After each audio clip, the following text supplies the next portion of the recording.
Hi, welcome to the Silent Avenger channel. If you're enjoying the content, please consider giving it a like and sharing your thoughts in the comments. Let's dive into today's story. It all started with a text. One night, while Mary was in the shower, her phone buzzed on the nightstand. I didn't mean to look, but the preview caught my eye. Can't wait to see you again. That one letter flipped my world upside down. Mary and I had been together for 8 years. We met in law school, built our careers side by side, and were planning for our first child. Everything felt perfect, or so I thought. But that message hinted at something dark hiding beneath the surface of our picture-perfect life. I confronted her later that night. I wasn't aggressive, just direct. "Who's D?" I asked, holding up her phone. Her face went pale. She tried to laugh it off, calling him just an old friend, but her eyes gave her away. There was fear, and for the first time, I felt like I was staring at a stranger. "Old friend?" I pressed. "Why would an old friend be so eager to see you again?" My heart pounded as I spoke. Mary scoffed, trying to brush me off, but I wasn't buying it. Finally, she snapped. "It's none of your business, Tony. You're being paranoid." Paranoid. That word echoed in my head. Was I being paranoid? I wanted to believe her, to trust her. But something about her tone told me I couldn't. So while she slept that night, I did something I'd never done before. I looked through her phone. It didn't take long to find what I feared. Texts, photos, even emails. Everything pointed to Daniel. Her co-worker. Her lover. And then I saw the date of their first rendezvous. 2 months ago. Around the same time we had celebrated the news of her pregnancy. That was the moment my world came crashing down. Not only was my wife cheating on me, but the baby we were so excited for might not even be mine. I couldn't sleep that night. Every time I closed my eyes, the messages replayed in my mind. The playful emojis, the photos, the way she called him Danny, a nickname she never used for me. It was like a bad dream I couldn't wake up from. Morning came, and I decided not to confront her right away. I needed answers, not more lies. Over coffee, I tried to act normal. Mary, though, looked uneasy, like she could feel the tension building. "You okay?" she asked, stirring her tea. "Yeah," I lied. "Just thinking about work." The irony wasn't lost on me. I'm a corporate lawyer, trained to uncover deceit, yet I hadn't seen the betrayal happening right under my nose. But now that I knew, I wasn't going to sit back and let it destroy me. Or my life. That day at work, I started gathering information. Daniel wasn't just anyone, he had a reputation. Rumors of inappropriate relationships, cutting corners, and even fraud floated around. My legal brain kicked into overdrive. If Daniel wanted to mess with my life, I'd make sure he regretted it. When I got home, Mary was acting overly sweet. She'd cooked my favorite dinner, set the table with candles, and even wore the dress I'd bought her for our anniversary. "What's the occasion?" I asked, trying to mask my bitterness. She hesitated. "I've been feeling a little distant lately, and I want to make it up to you." Distant. That was one way to put it. I sat down and let her play the loving wife. Part of me wanted to grab the evidence I had and throw it in her face. But I stayed quiet. If I wanted to unravel this properly, I needed her to feel safe, not cornered.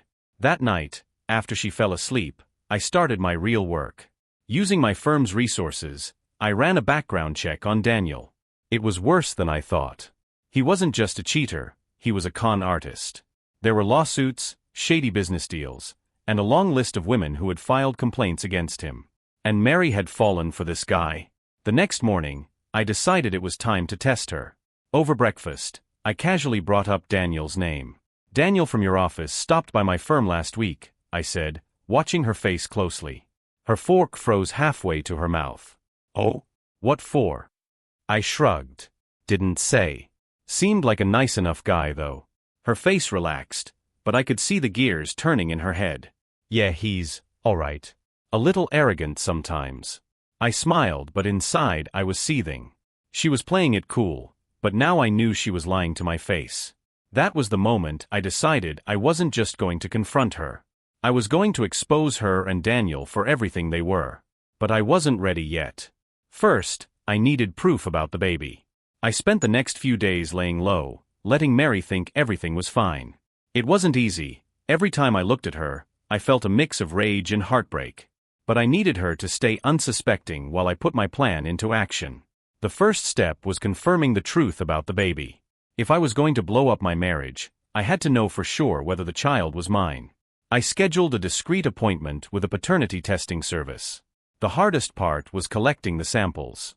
I had to wait until Mary wasn't home, then carefully swab the toothbrush she used daily. For myself, it was easy enough. When I dropped off the samples, the receptionist reassured me the results would be ready within a week. A week. 7 days felt like an eternity. Every hour dragged as I went through the motions of work and life at home. Meanwhile, I kept digging into Daniel. The deeper I went, the dirtier it got. Bank fraud. Embezzlement. A pending divorce where his wife had accused him of hiding assets. This man was a walking disaster, and I couldn't believe Mary had thrown away everything we built for someone like him.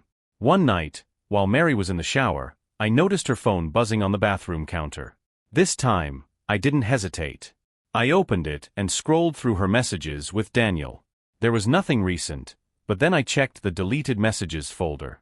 Bingo! One text stood out. I can't stop thinking about you, but I don't know if I can keep doing this. Tony's getting suspicious. Daniel's reply was just as nauseating. Don't worry about him, babe. He's too busy playing the good husband to see what's right under his nose. I nearly smashed the phone right there. But I didn't. I needed this anger to stay focused. This wasn't just about revenge anymore, it was about justice. For myself. For the life I thought I was building. The following week, the paternity test results came back. I opened the envelope with trembling hands, dreading what I might find. The words hit me like a freight train. Probability of paternity, 0%. I sat there for what felt like hours, staring at the paper. The child I'd been dreaming of wasn't mine. All those plans, painting the nursery, late-night feedings, first steps, they were for someone else's child. Daniel's child. That evening, Mary came home, acting like everything was normal. She kissed me on the cheek, talked about her day, and asked what I wanted for dinner. I wanted to scream, to demand answers, but I bit my tongue. Not yet. I'd been blindsided enough. Now, it was my turn to take control. The truth weighed on me like a boulder. Every glance at Mary's growing belly felt like a slap in the face. I'd never felt so helpless and angry, but I had to stay calm. Rushing into a confrontation would give her the upper hand, and I wasn't going to let that happen.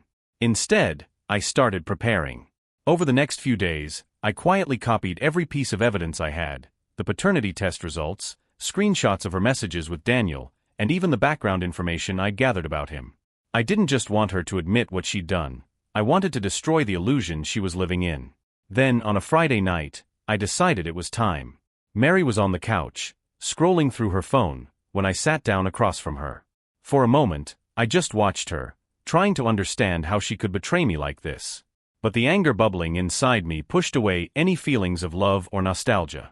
"We need to talk," I said, my voice colder than I intended. She looked up, startled. "What's wrong?" I didn't answer right away. Instead, I pulled the paternity test envelope from my pocket and tossed it onto the coffee table. Her eyes darted to it, then back to me. "What's this?" she asked, her voice shaky. "Open it," I said. Her hands trembled as she picked it up and slid out the paper. As her eyes scanned the results, her face turned ghostly pale. "Tony, I can explain." "No," I interrupted. "You're going to tell me the truth. Right here. Right now." She stammered, looking anywhere but at me. I didn't know for sure. I thought there was a chance the baby was yours." "You thought?" I said, my voice rising. "So you slept with him while we were trying to start a family?" "It was a mistake," she cried, tears streaming down her face. "It didn't mean anything, Tony." I was confused and... "Stop," I said, cutting her off. "I've seen the messages, Mary. It wasn't a one-time thing. You lied to me for months. You let me believe this child was mine while carrying on with him." She broke down completely, sobbing into her hands. But I wasn't done. "And you know what hurts the most?" I continued, my voice steady. "I gave you the benefit of the doubt. I trusted you. Even when I found those first messages, I wanted to believe it was just some stupid flirtation. But you made me into a fool. Tony, please, she whispered. I love you. We can work through this. I laughed bitterly. Work through this? Mary, you've been carrying another man's child while lying to my face every day. There's no coming back from that. Her tears turned to anger. It's not all my fault. You've been so distant lately. You care more about work than you do about me. I stood up, towering over her. Don't you dare try to blame this on me. I've done nothing but love and support you. You're the one who threw it all away. She was speechless, and for the first time, I saw genuine fear in her eyes. This isn't over, I said, grabbing my keys. But you're going to have to deal with the consequences of your choices. I walked out, slamming the door behind me. I wasn't sure where I was going, but I knew one thing: I wasn't done yet. Mary and Daniel had taken everything from me. It was time to take something back. Driving aimlessly, I tried to calm the storm inside me. The confrontation with Mary replayed in my mind on a loop, her excuses, her tears, her pathetic attempts to shift the blame. I pulled over at a nearby park and sat in the car, staring at nothing. This wasn't just about betrayal anymore. It was about reclaiming control. That night, I made my next move. I called a private investigator, a guy I'd worked with on a few corporate fraud cases. If anyone could dig up more on Daniel, it was him. I didn't want just enough dirt to confront Daniel. I wanted his entire life to collapse. I'll need a week, maybe two, the PI said. But if this guy's as bad as you say, I'll find something. Make it fast, I replied. And make it thorough. The next few days were a blur. Mary kept trying to reach out, sending me texts and leaving voicemails. Each one was a mix of apologies, excuses, and promises to fix things. I ignored her, needing the space to think clearly. At work, I was a machine. My colleagues commented on how focused I seemed, but they had no idea the fire that was driving me. Every break I took, I checked in with the PI for updates. By midweek, he delivered. You were right about this guy, the PI said over the phone. Daniel's got a list of skeletons a mile long. Tax evasion, undisclosed offshore accounts, and a fake LLC he's been funneling money through. I also found emails between him and some of his business partners. They're not happy with him. Looks like he's been skimming off the top. A grim smile crept across my face. Good work. Send me everything. When the documents arrived, I spent hours reviewing them. The evidence was airtight. Daniel wasn't just a cheater, he was a criminal. And I was going to make sure he paid for every single thing he'd done. That Friday, I staged my first play. Mary had been acting extra sweet all week, probably sensing the storm brewing. I came home early and found her sitting on the couch, pretending to read a book. We need to talk, I said. My tone was calm, almost casual. Her head snapped up, relief and wariness flickering across her face. Okay. I've been waiting for you to be ready. I sat across from her, keeping my expression neutral. I've been doing a lot of thinking. About us. About the baby. She nodded, tears already welling in her eyes. Tony, I know I've hurt you, but I swear I'll do whatever it takes to make this right. Good, I said, leaning forward. Because you're going to help me. With Daniel. Her face froze. What do you mean? I slid the PI's folder across the table. Open it. Hesitant, she picked up the folder and flipped through the contents. Her hands started to tremble as she realized what she was looking at. What is this? She stammered. It's your lover's rap sheet, I said, my voice icy. He's not just a liar, he's a criminal. And you're going to help me take him down. Her eyes widened in horror. Tony, I didn't know. Save it, I interrupted. I'm giving you a choice. You can either help me, or you can go down with him. Go down with him, she whispered. I leaned back, crossing my arms. You think I wouldn't include your involvement in this? The hotel stays, the gifts, the lies? I have the texts, Mary. The paper trail. You've been complicit in this mess, whether you knew it or not. She started to cry, but this time, I felt nothing. So what's it going to be? I asked. Him or your freedom? Mary sat there, paralyzed by the weight of her own betrayal. I'll help you, she finally said, her voice barely audible. Good, I said, standing up. Because this is just the beginning. Mary's agreement was just the start.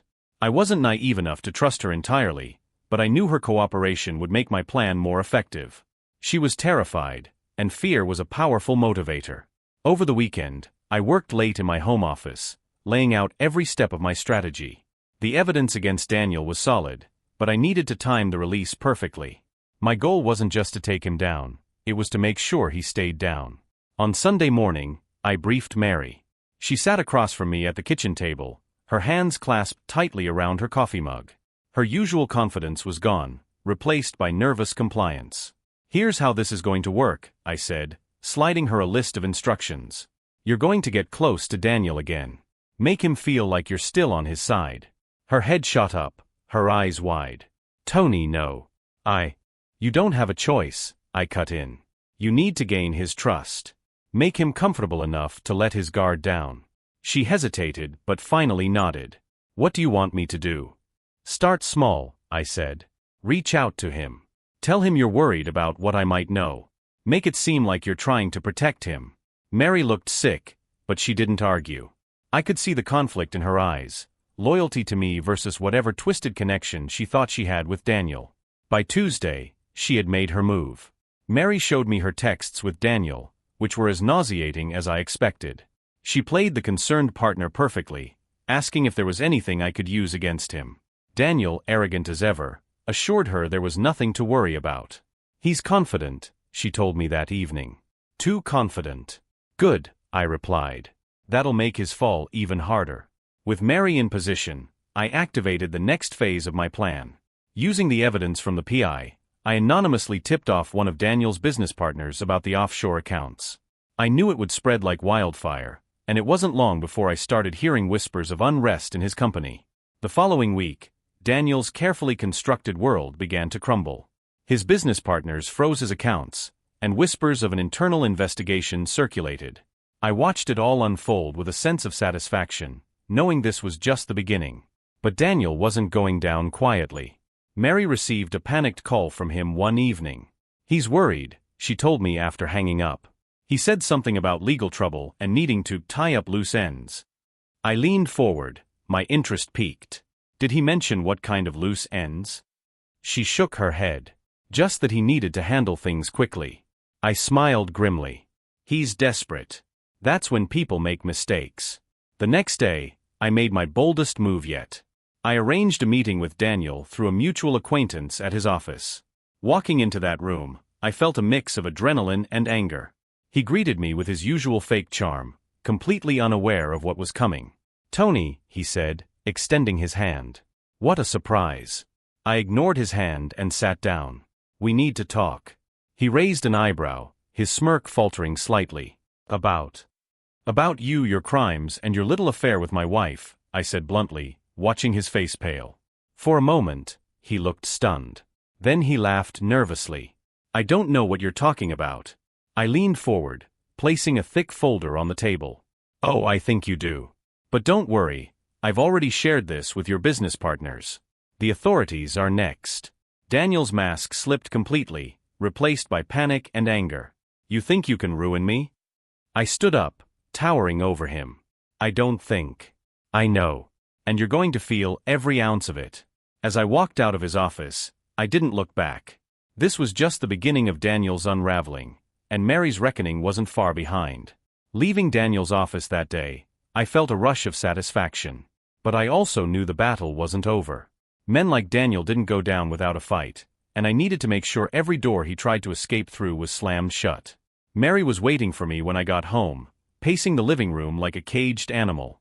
"How did it go?" she asked, her voice trembling. "As expected," I said, setting my briefcase down. "He's rattled, but he's not finished yet." She sat on the edge of the couch, her hands gripping her knees. "Tony, what if he retaliates? What if he comes after us?" I stared at her for a moment, letting the irony sink in. "Now you're worried about us? You should have thought about that before you let him into our lives." Her face crumpled, but I didn't have the patience to comfort her. I wasn't done with either of them yet. The next few days, I tightened the noose around Daniel's neck. The PI uncovered even more dirt, fake investments, unpaid loans, and evidence of forged documents. I made sure all of it found its way to the right people, his business partners, his clients, and most importantly, law enforcement. By the end of the week, Rumors of Daniel's imminent arrest were all over town. Mary updated me on his frantic attempts to control the damage. "He called me last night," she said one morning over coffee. "He's scared, Tony. He said people are turning on him." "Good," I replied coldly. "That's the point." Her face twisted with guilt. "You're really going to destroy him, aren't you?" I set my mug down and looked her in the eye. "You're damn right I am. And if you have any sense, you'll stay out of my way." The day the authorities raided Daniel's office was one I'll never forget. I wasn't there, of course, but the news spread like wildfire. He was arrested on multiple counts of fraud and embezzlement, his assets were frozen, and his reputation was obliterated. Mary found me in my office that evening, her face pale. "It's over," she said, holding up her phone. "He's in custody." I leaned back in my chair, a grim smile on my face. "Not quite. But it's close." "What more could you possibly do?" she asked, her voice shaky. I stood and walked past her, stopping in the doorway. "You'll see." That weekend, I made my final move. I gathered every piece of evidence I had on Mary's affair and Daniel's crimes, and compiled it into a neatly organized folder. Then, I sent copies to her parents, her closest friends, and our mutual acquaintances. By Monday morning, Mary was a social pariah. Her family called in tears, her friends stopped responding to her messages, and the whispers at work were deafening. She confronted me in the kitchen, her face red with anger. "Why would you do this? You're ruining my life." "No, Mary," I said calmly. "You ruined your life. I just made sure everyone knows the truth." Her tears didn't move me. I'd spent too many nights feeling like a fool, too many days wondering how I'd missed the signs. Now, the weight was on her. As the dust settled, I began to rebuild my life. The house felt emptier, quieter, but for the first time in months, I could breathe. I filed for divorce the following week and made it clear that I wanted nothing to do with her or the child. Mary moved out shortly after, leaving behind the life she'd destroyed. And Daniel? He was facing years in prison, his name forever tarnished. Revenge didn't bring me peace, but it gave me closure. And for now, that was enough. The day Mary moved out was eerily quiet. She packed her things while I stayed in my office, unwilling to watch her dismantle what was left of our life together. I'd already signed the divorce papers and made it clear that I wanted nothing to do with her or the baby. When the door finally shut behind her, I stood in the empty hallway for a long moment, taking in the silence. This was what I'd wanted, freedom from her lies and betrayal. But it didn't feel like the victory I'd imagined. Work became my refuge. Diving into my cases gave me purpose and kept my mind off the wreckage of my personal life. My colleagues noticed the change in me. I'd always been a hard worker, but now I was relentless, taking on more clients, winning cases with a precision that left no room for error.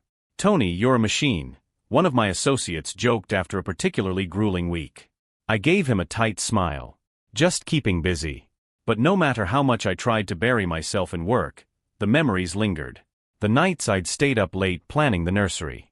The times Mary and I had dreamed about our future together. It was like trying to erase a tattoo with a dull knife, painful and never quite effective. Then one evening, a letter arrived. It was from Mary. I almost threw it away without opening it, but curiosity got the better of me.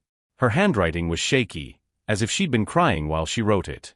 "Tony, I know I'm the last person you want to hear from, but I need you to know how sorry I am. I've lost everything, my family, my friends, my reputation, and I know I deserve it. But I also know you didn't deserve what I did to you. The baby, he's innocent in all this. He didn't ask to be born into this mess. I don't expect you to forgive me, and I don't expect you to be a part of his life. But I wanted to say thank you for everything you gave me, even if I didn't deserve it. I'll always regret what I did. I hope you can find peace someday. Mare." I read the letter twice before setting it down. For a moment, I felt a pang of sympathy for her, a fleeting echo of the love I used to feel. But it was quickly swallowed by the memory of her betrayal. Regret wasn't enough to undo the damage she'd caused. Weeks turned into months. Daniel's trial made headlines, his face plastered across the news as more details of his crimes came to light. I didn't follow the coverage closely, but I knew he was looking at a long sentence. He deserved every second of it. Mary, on the other hand, disappeared from my life entirely. I heard through mutual acquaintances that she moved back in with her parents, struggling to piece her life together. part of me wanted to feel sorry for her, but I couldn't.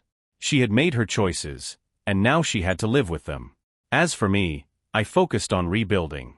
I started going to the gym again, reconnecting with old friends, and even considering therapy.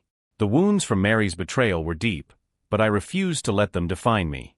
One day, I came across an old photo of us from happier times. We were smiling, arms wrapped around each other, with a backdrop of the mountains we'd hiked on vacation. I stared at it for a long time before slipping it into a drawer. It wasn't a reminder of what I'd lost, it was a reminder of what I'd survived. And that was enough. Life had settled into a strange rhythm. The chaos of Mary and Daniel's betrayal was behind me, but the scars remained. I threw myself into work, exercise, and rebuilding my social life. Some days were better than others. On the worst days, I felt like the anger and bitterness would swallow me whole. On the best days, I saw a glimmer of hope. Then, out of nowhere, I received a call from Mary's father. "Tony," he said, his voice heavy. "I know you probably don't want to hear from me, but I thought you should know. Mary's in trouble." I gripped the phone tighter. "What kind of trouble?" He hesitated before answering. "She's struggling. Financially. Emotionally. She's not in a good place. And with the baby." "Stop," I interrupted. "If you're about to ask me for help, don't. I've done enough." "I'm not asking for anything," he said quickly. "I just thought you should know. Despite everything, she still talks about you. She knows she messed up, but she's broken, Tony. I've never seen her like this." The words hit me harder than I expected. I didn't respond, and after a few moments of awkward silence, he sighed. "Anyway, I thought you should know. Take care of yourself." Then he hung up. I sat there, staring at the phone. A part of me wanted to feel satisfied, vindicated even, but all I felt was an uneasy mix of anger and pity. That evening, I went for a run to clear my head. As the miles ticked by, I thought about everything Mary's father had said. I thought about the baby, Daniel's baby. The life I'd dreamed of, stolen by betrayal. And for the first time, I wondered if walking away completely had been the right choice. By the time I got home, I was exhausted, but my mind was still racing. I poured myself a drink and sat on the couch, staring at the blank TV screen. Did I really owe her anything? Did the baby deserve my anger? These questions gnawed at me, but I didn't have any answers. A week later, I got another call, this time from my private investigator. "Tony, I thought you'd want to know. Daniel took a plea deal," he said. "He's looking at 15 to 20 years. I leaned back in my chair, letting out a breath I didn't realize I was holding. "Good," I said. "He deserves it." "There's more," the PI continued. "Apparently, he named Mary as someone he'd consulted during one of his schemes. It's probably just an attempt to drag her down with him, but I thought you'd want to know." That hit like a gut punch. Mary wasn't just dealing with the fallout of her affair, she might be dragged into Daniel's legal mess too. Despite everything, the thought of her facing criminal charges made me uneasy. I ended the call and sat in silence for a long time. Part of me wanted to ignore it, to let her face the consequences of her choices. But another part, the part that had once loved her, couldn't help but feel conflicted. The next day, I made a decision. I called Mary. She answered on the third ring, her voice hesitant. "Tony." "It's me," I said. "I heard about Daniel. And about what he's saying." There was a long pause. "I didn't know," she said quietly. "I swear, Tony, I didn't know what he was doing. I never would have." "I believe you," I said, surprising even myself. "But you need to get a lawyer. A good one." "I don't have the money," she admitted, her voice breaking. "I can't even afford diapers half the time." Her words cut deeper than I expected. I took a deep breath. "I'll help you find someone," I said finally. "Not for you, for the baby. He doesn't deserve to pay for Daniel's mistakes." She broke down sobbing, and I let her cry without saying a word. When she finally composed herself, she whispered, "Thank you, Tony. I don't deserve this, but thank you." "I'm not doing it for you," I said flatly. "Don't forget that." As I hung up, I felt a strange mix of relief and anger. I wasn't ready to forgive her, but I wasn't ready to let her drown, either. Maybe that was my way of finding closure. Helping Mary secure a lawyer wasn't easy. I had to dig into my own professional network, calling in favors from colleagues who were surprised I was getting involved at all. One of them, Rachel, a no-nonsense family attorney, agreed to meet with Mary. She was skeptical at first. "Tony, are you sure this is what you want? After everything she's done." "I'm sure," I replied, though my voice lacked conviction. "This isn't about her. It's about the baby." Rachel didn't press further, but I could see the judgment in her eyes. I didn't blame her. Part of me felt the same way. Mary was cautious when I told her about Rachel. "Why are you doing this, Tony?" she asked, her voice trembling. "You don't owe me anything." "I'm not doing it for you," I repeated, my tone cold. "I'm doing it because that child doesn't deserve to grow up with a mother in prison." Her face crumpled, but she didn't argue. She agreed to meet Rachel the next day, and I felt a small weight lift off my shoulders. At least this part of the mess was out of my hands. As the weeks passed, Mary's case took shape. Daniel's accusations were baseless, and Rachel dismantled them with ease. Still, the process took its toll on Mary. She looked more fragile every time I saw her, her confidence eroded by months of scrutiny and guilt. One afternoon, Rachel called me. "Mary's case is solid," she said. "She won't face any charges. But Tony, she's in bad shape. I think you should talk to her." I hesitated. What would I even say? "Whatever you need to," Rachel replied. "She needs closure as much as you do." I wrestled with Rachel's words for days before finally giving in. One evening, I called Mary and told her to meet me at a park we used to visit. She sounded surprised, but agreed. When she arrived, she looked exhausted, her once bright eyes dulled by months of stress. She sat on the bench beside me, clutching her jacket tightly around her. "I didn't think you'd ever want to see me again," she said softly. "I didn't," I admitted. "But there are things we need to say. Things I need to say." She nodded, her eyes fixed on the ground. "I loved you, Mary," I began. "I gave you everything I had, my trust, my loyalty, my future. And you threw it away." Her eyes filled with tears, but she didn't interrupt. "You didn't just betray me," I continued. "You betrayed the life we were building. You betrayed the child I thought was mine." "I know," she whispered. "And I hate myself for it." I took a deep breath. "I don't know if I'll ever forgive you. But I don't want to hate you anymore. It's exhausting." She looked up at me, her face streaked with tears. "I don't expect your forgiveness, Tony. But I'm so sorry. For everything." For the first time, her apology felt genuine. And though it didn't erase the pain, it softened the edges. "I'm moving on," I said finally. "I hope you can too." She nodded, wiping her eyes. "Thank you. For the lawyer. For everything." We sat in silence for a while, the weight of the past slowly giving way to the possibility of a future, separate, but maybe, just maybe, a little less bitter. The conversation with Mary at the park stayed with me for days. For the first time, I felt like I'd let go of some of the anger. It wasn't forgiveness, far from it, but it was a step forward. And I needed that. Mary texted me a week later, thanking me again for helping with her legal troubles. "I'm trying to rebuild," she wrote. "It's harder than I thought, but I'm doing it for him." I stared at the message for a long time before replying. Good. That was it. No pleasantries, no reopening old wounds. Just a single word to acknowledge her effort. It wasn't much, but it felt like the right amount of closure. Meanwhile, Daniel's trial moved forward. The media circus surrounding his case was impossible to ignore, and I occasionally caught headlines about new charges or damning testimony. Each update felt like a small victory, a reminder that justice was finally catching up to him. One morning, I received a call from the PI. "Tony, you'll want to hear this," he said. "Daniel pled guilty to multiple charges. He's looking at 18 years minimum." I leaned back in my chair, a sense of satisfaction washing over me. Good. He deserves every second. He does, the PI agreed. But there's something else. He's been trying to reach out to Mary. What? I snapped, my grip tightening on the phone. "He's been writing her letters from jail," the PI explained. "They're desperate, pleading. Wants her to visit him, says he still loves her." I felt a surge of anger, but it was quickly replaced by disgust. "Let him rot," I said. "She's not going back to him." "I figured you'd feel that way," the PI said. "Just thought you should know." After the call, I considered whether to tell Mary. In the end, I decided against it.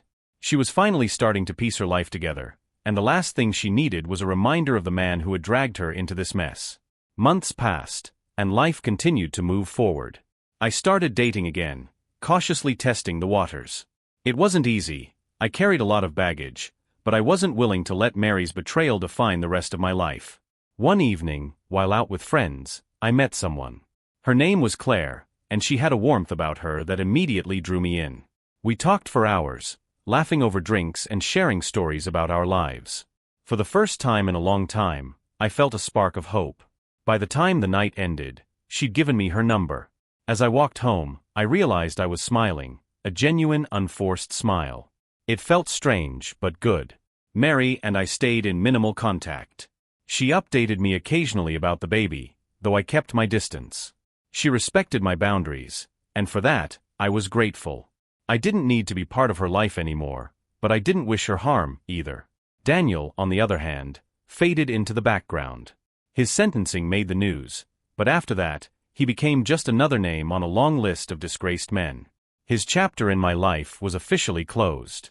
One day, while cleaning out my office, I came across the old folder of evidence I'd gathered against him. I sat down and flipped through it, remembering the months of rage and betrayal that had fueled my actions. But as I closed the folder, I realized something important. I wasn't angry anymore. I'd survived. I'd come out the other side, scarred but stronger. And for the first time in a long time, I felt ready to embrace the future. The days of anger and bitterness were behind me. The folder of evidence against Daniel remained tucked away, a reminder of what I had endured and overcome. I thought about shredding it, erasing the last physical connection to that chapter of my life, but something stopped me. It wasn't about holding on to the past, it was about never forgetting how far I'd come. Claire and I continued to see each other. She was everything I hadn't realized I needed: kind, understanding, and patient.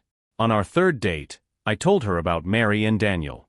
I expected her to be shocked or hesitant, but instead, she listened quietly, her eyes filled with empathy. "That's a lot to carry," she said when I finished. "But you seem like someone who knows how to keep moving forward." Her words stuck with me. For the first time, I saw myself as more than the man who had been betrayed. I was someone rebuilding, someone learning how to live again. A few weeks later, I got an unexpected email from Mary. It was short and to the point. "Tony, I wanted to let you know I've started therapy. It's helping. I've also found a steady job, and I'm doing my best to give the baby a good life. Thank you for everything you did for me, even when I didn't deserve it. I'll never forget that. Mare." I stared at the email for a while before replying. "I'm glad you're taking steps to move forward. Take care." It was the last time we communicated directly. For both of us, it felt like a final step toward closure. Life with Claire was different. She had a lightness about her that made me feel like the weight of the past didn't have to define me anymore. On a sunny afternoon, we went for a hike, something I hadn't done since the early days of my relationship with Mary. As we reached the top of the trail, overlooking a stunning view of the city, Claire turned to me with a smile. "You seem happy," she said. "I think I am," I replied, surprised by my own words. She reached for my hand, and for the first time in years, I felt a genuine sense of peace. Meanwhile, Daniel's chapter was officially closed. His sentence had been finalized, and the media coverage faded. Mary never mentioned him again, and I assumed she'd moved on for good. Months turned into a year, and my life continued to evolve. Claire and I became serious, and I started to believe in the possibility of love again. The scars of my past didn't disappear, but they became part of the story that shaped who I was, a reminder of what I'd endured and how I'd grown. One evening, as Claire and I sat on the couch, she rested her head on my shoulder and asked, "Do you ever think about what you went through? With Mary and everything?" I paused, considering her question. "Sometimes," I admitted. "But not the way I used to. It's not anger anymore. It's perspective." She smiled and squeezed my hand. "I'm glad you're here now." "So am I," I said, meaning every word. The year that followed brought more stability than I could have imagined. Claire became a constant in my life, someone who wasn't afraid of my baggage but also didn't let me wallow in it. She challenged me to grow, to see beyond what had happened, and to focus on what could be. One weekend, as we packed for a trip to visit her family, Claire handed me a small, wrapped box. "What's this?" I asked. "Open it," she said, smiling. Inside was a leather-bound journal with my initials embossed on the front. "I thought it might help you put everything on paper," she said. "Sometimes writing things down makes them easier to leave behind." I smiled, touched by her thoughtfulness. "Thank you. This is perfect." That night, after Claire fell asleep, I opened the journal and began writing. For hours, I poured out everything: the betrayal, the anger, the revenge, and the lessons I'd learned. By the time I closed the journal, I felt lighter, as if the act of putting my story into words had freed me from its grip. Around the same time, I ran into an old mutual friend of Mary and me at a coffee shop. He hesitated when he saw me, unsure whether to approach. Finally, he walked over. "Tony," he said, awkwardly shifting his weight. "How've you been?" "Better," I replied honestly. "How about you?" We made small talk for a while, catching up on life and work. Eventually, the conversation turned to Mary. "She's doing okay," he said. "I don't know all the details, but I heard she's really focusing on being a good mom. Seems like she's trying to turn things around." I nodded, feeling a small pang of something I couldn't quite place. Regret? Relief? It didn't matter. "That's good," I said. "I hope she finds her way." Claire and I continued building our relationship. She encouraged me to reconnect with parts of myself I'd neglected, old hobbies, friendships, and even dreams I'd put on hold. One evening, as we worked on a puzzle together, she looked up and said, "You should go back to hiking more. You always talk about how much you loved it." I laughed. "You think so?" "I know so," she replied. "And when you're ready, I'll join you." It was a simple suggestion, but it sparked something in me. The following weekend, I found myself lacing up my boots and heading to the mountains. As I reached the summit, I felt a sense of clarity I hadn't experienced in years. The past wasn't gone, but it no longer defined me. I could breathe freely again. A few weeks later, Claire and I took a significant step forward in our relationship. We moved in together. It was both exciting and nerve-wracking, but it felt right. For the first time since everything with Mary and Daniel, I felt like I was truly starting over. We spent the first night in our new place sitting on the floor, eating takeout and talking about the future. As Claire leaned against me, laughing about something ridiculous, I realized just how far I'd come. The scars of betrayal didn't disappear entirely, but they faded. Life had become about more than just surviving. It was about living, loving, and finding joy in the little things. And for the first time in years, I was ready for whatever came next.